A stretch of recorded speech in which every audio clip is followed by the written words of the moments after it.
Hi everyone, welcome back to Wise Words Wednesday. I'm Jamie, thank you for joining me today. Today we're gonna dive into part 2 of the design process. And there's many more numbers, but I'm gonna try and solve to 2 points to simplify it for all of you that are learning this for the first time. The second phase of design, after we've gotten through the design iteration and Croquis and sketch approvals and the CAD drawings, that's the start of our tech pack development, is fabric and trim and technical drawings.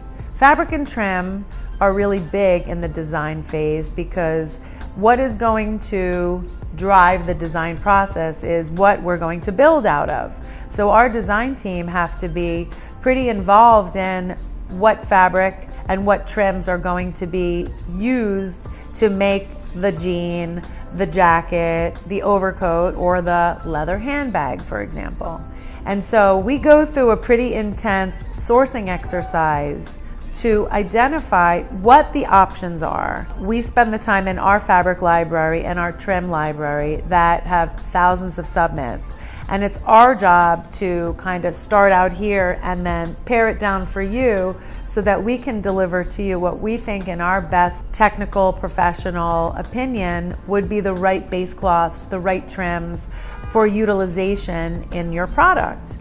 Once we get through that process, which is not just, hey, what would look nice, but what is going to perform?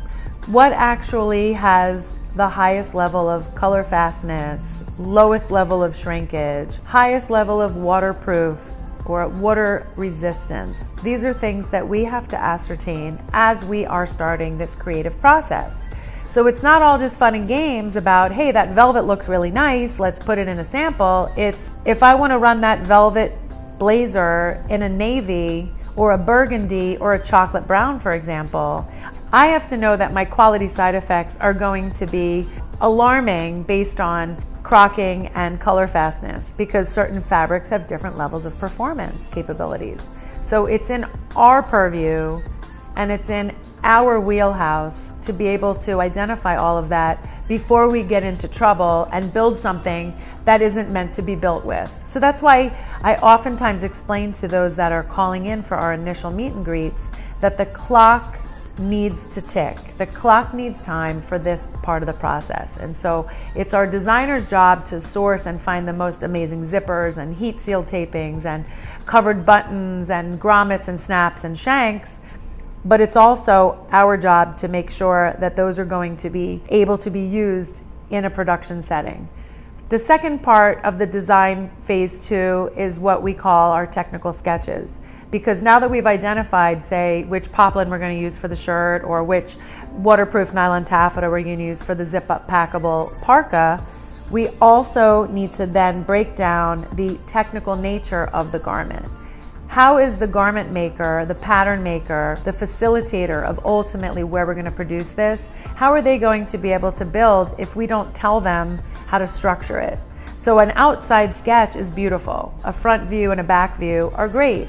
But let's get into the nitty-gritty and really dive into how am I going to stitch the armhole? How am I going to finish the cuffs? How am I going to detail the buttonholes?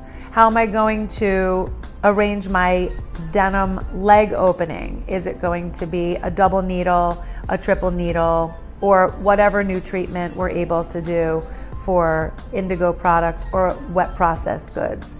So there's a lot that goes into this creative process and it does become a science, but it's our job to make sure that you understand all of that coming in so that when it comes down to the time of development and preparing the designs, you're not sitting there wondering, where is this and why haven't I received it yet? You're gonna have to understand what goes on behind the scenes before it actually makes it to you. So for any of you that have further questions about this process, I'd be happy to answer your questions. DM us, send us notes, send us smoke signals, however you want to get in touch with us. I'm happy to get back to you and settle all of your inquiries. And as always, please feel free to reach out to us at fabrictofinish.com and we're here to serve you. Have a wonderful day and we look forward to seeing you again soon.